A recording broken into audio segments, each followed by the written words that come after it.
Oke, nah sekarang kita akan belajar sedikit tentang statistik atau data analytics atau istilahnya sekarang data science.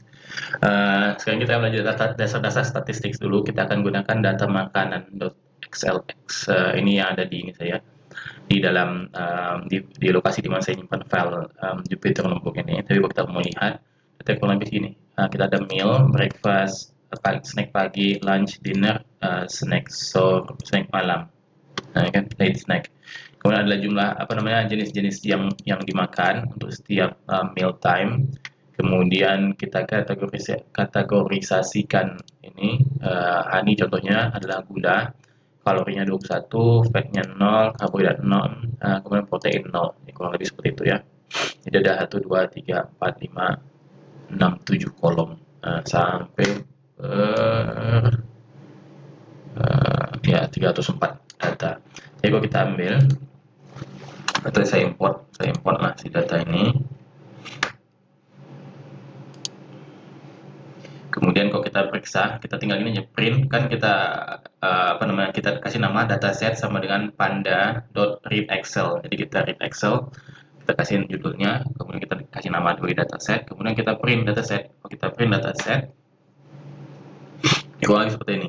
Jadi dia punya ada row 0 sampai 302 tadi itu, kemudian meal type, itemnya, food kategorinya, kalori, fat, karbohidrat, proteinnya. Sama seperti di Excel tadi ya.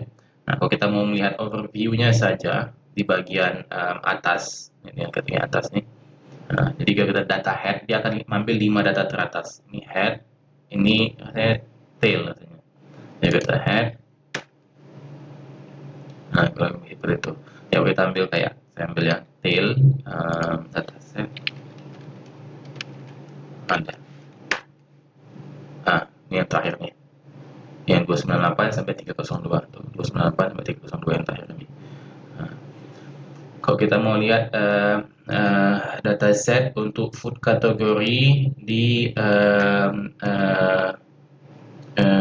row yang pertama.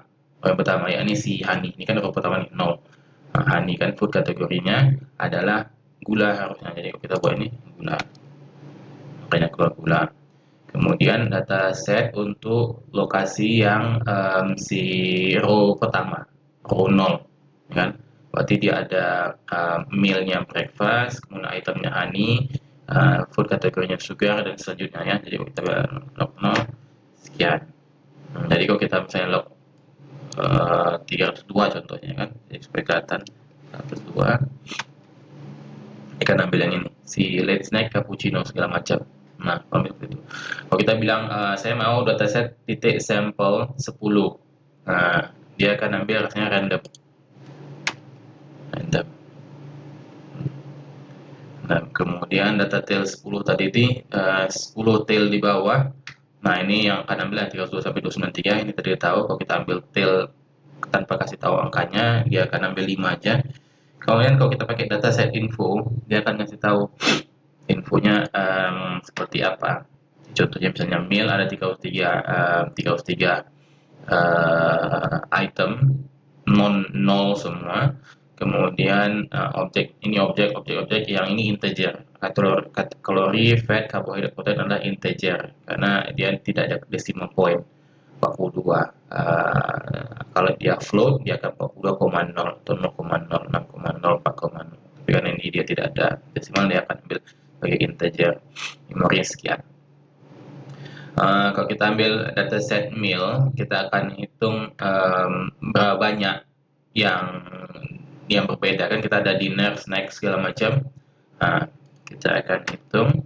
Nah, dinner adalah 87 data, lunch ada 60, snack pagi 54 dan seterusnya. Nah, kalau kita jumlahkan ini 302 tadi. Kemudian kalau kita mau ngecek apakah ada data-data yang kurang lengkap, kalau di Excel gampang kan kalau misalnya kita ini, tapi kalau data terlalu banyak, kita repot juga. Jadi data set apakah 0 is 0, kemudian kita jumlahkan ya untuk setiap data set ini. Nah, jadi dia nggak ada yang 0 semua, nggak ada yang data, semuanya punya data. Inilah kita udah ngecek berbagai macam contoh untuk bagaimana mengecek data.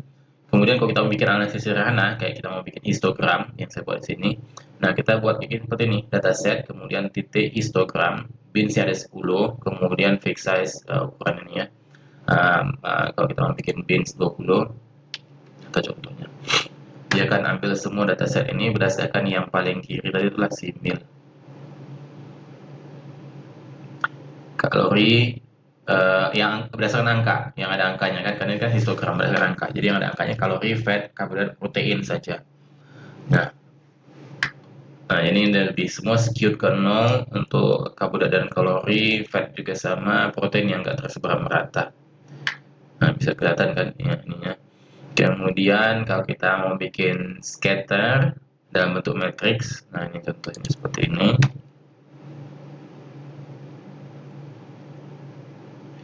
Nah, kita akan bisa lihat ini scatter plot kalori, ini adalah kalori, tapi kalau ya contohnya ini kan, ini kalori, ini fat. Nah, jadi dia naik, semakin banyak fat, berarti kalorinya akan semakin tinggi, kurang lebih seperti itu. Yang ini juga karbohidrat, semakin banyak karbohidratnya, kalorinya akan semakin naik. Tapi kan kita pengennya yang lurus gini. Ternyata data-datanya ada juga banyak makanan yang berarti yang kalorinya rendah atau fatnya rendah, tapi sorry karbohidratnya rendah atau kalau fatnya rendah, tapi kalorinya tinggi nih, makanya ada di atas ini. Ini. Sementara kalau protein terhadap kalori yang nggak terlalu ngaruh, jadi protein rendah kalorinya ada yang tinggi juga, protein tinggi kalorinya ada yang tinggi juga. Nah, dari sini kita bisa tahu kan, kalau kita pengen mungkin modelkan kalori sebagai fungsi fat dan karbohidrat itu lebih akurat daripada yang kalau kita masukkan si protein juga. Itu sama ini maksudnya bukan lebih akuratnya kita bisa menjelaskan bagaimana kalori ini berubah terhadap fat dan karbohidrat dengan tingkat akurasi yang sebanding lah. Jika kita masukkan data-data protein. Ini kok korelasi ya, kalau kita mau cari korelasi untuk setiap parameter. Jadi kalau kita fat 0,6 di atas setengah, karbohidrat pun 0,67 ini yang paling tinggi karena kita lihat di grafiknya lebih bagus ini daripada yang ini kan. Tapi kalau yang si proteinnya nggak ada, dia dekat ke 0. Nah, jadinya nggak terlalu seperti kita lihat ini, jadi nggak terlalu proporsional atau inversely proporsional hubungan antara protein dengan kalori. Nah, kalau kita bikin plot X dan Y ya, kita buatlah X adalah karbohidrat, Y, Y adalah kalori, seperti ini buatnya, koma, kemudian kita import PLT-nya, kita plot, kayak biasa, lebih seperti ini. Nah, ada juga yang modul lain namanya Sweetfish. Sweetfish ini kayak paket tertentu untuk analisis data lah, kurang lebih. Jadi kalau kita import Sweetfish ini, saya udah jalankan hasilnya. Ini kita kasih data makan.html. Jadi kalau saya jalankan ini, dia akan muncul seperti yang ini, Sweetfish ini. Jadi lebih ini kan, lebih banyak ada. Jadi lebih apa namanya, lebih lengkap dan nggak perlu kita ekspor satu. Nah, food kategori, kalori, fat, kemudian karbohidrat, protein.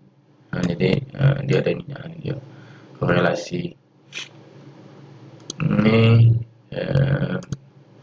Jadi banyak yang bisa dieksplor ya. Kurang lebih seperti itu untuk yang si Sweetfish tadi ini. Kemudian beberapa fungsi yang biasa digunakan adalah yang kalau mau dilihat ya, ini fungsi yang biasa saya gunakan juga.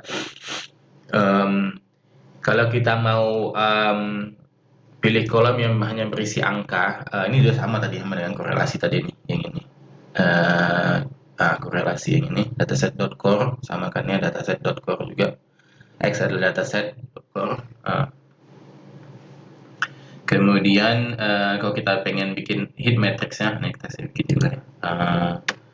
Karena kita mau bikin matrix dari sini, korelasi. Kemudian kita pakai Seaborn untuk heat map. Ya, dia ada di Matplotlib. Jadi Seaborn @ssn, kayak kita cari heat map. Kita masukkan datanya, yakni matriks korelasi ya, kita udah definisikan di atas ini. Anotasinya tuh. Seaborn. kurang lebih sama ya heat map ini dengan si korelasi menghasilkan memberikan nilai yang sama, cuma visualnya berbeda. Korelasikan angka, kalau heat map ya heat map. Jadi kita tahu ini yang kalori ke fat 0,61, kalori karbohidrat 0,67. Jadi kita tadi. Kalau mau kita descriptive statistics, kita tinggal bikin aja describe, x describe. Ada berapa nilainya, berapa barisnya, datanya, nilai rata-rata, standard deviation, minimum, 25 persentil, 50 persentil, di median, 70 persentil, nilai maksimum. Sudah dapat begini. Kalau kita mau bikin mana sih yang dari 3 variabel ini atau 4 variabel ini, ada 4 parameter ini, masih dari 4 parameter ini yang bisa kita bisa bikin parameter baru sedemikian rupa sehingga dia bisa menjelaskan banyak hal. Jadi kita nggak perlu punya 4 parameter ini, jadi kita bisa bikin kayak semacam principal komponen istilahnya. Jadi dengan principal komponen ini kita bisa menjelaskan variasi dari data tadi. Ini lebih lebih berguna kalau kita punya banyak. Ini kan cuma 4 jadi gampang. Kalau kita punya 400 atau 4000, kita pengen tahu gimana sih hubungannya tuh. Kita lihat pakai PCA yang di Python ini. Dari sklearn, scikit-learn, processing, import standard scalar, kita standarisasi dulu kan, ini kan nilainya beda-beda ya. Ya kalau kita misalnya nilainya rata-rata ini 70-an, ini 2, ini 8, ini 1 order of magnitude, ini pun sama order magnitude, tapi ini kan dia lain berbeda. Jadi kita standar scale kan dulu, kemudian baru kita PCA kan dengan 2 komponen. Jadi kalau kita enter, dia PCA-nya ini prinsipal komponennya kita akan lihat seperti inilah data-data si prinsipal komponennya itu. Kemudian kita transpose, kemudian baru kita plot grafiknya yang tadi nih. Jadi ini semuanya satu paket code ya. Jadi kalau kita lihat, ini prinsipal komponen pertama, ini prinsipal komponen kedua karena kita define cuma ada 2 komponen. Ini ada variabel 1, 2, 3, 4. Variabel 1 ini berarti kalori, fat, karbohidrat dengan protein. Jadi kalau kita bisa lihat yang sama hal yang si korelasi tadi, si variabel 2 fat dan variabel 3 karbohidrat, mereka ini hampir searah dengan si variabel 1, makanya mereka ini yang kedua ini berkorelasi lebih kuat relatif terhadap si variabel 1, yaitu si kalori. Sementara variabel 4 ini kan dia agak jauh dibandingkan yang 2 dan 3 ini. Jadi dia lebih perpendikular relatif ya, lebih perpendikular dibandingkan yang 2 dan 3. Ya sama insight-nya kurang lebih dengan si korelasi tadi. Tapi ini kan karena jumlah komponennya lebih sedikit, jadi kita bisa cepat memahaminya. Oke, sampai situ dulu untuk dasar-dasar statistik yang biasa kita gunakan untuk menganalisis data secara basic.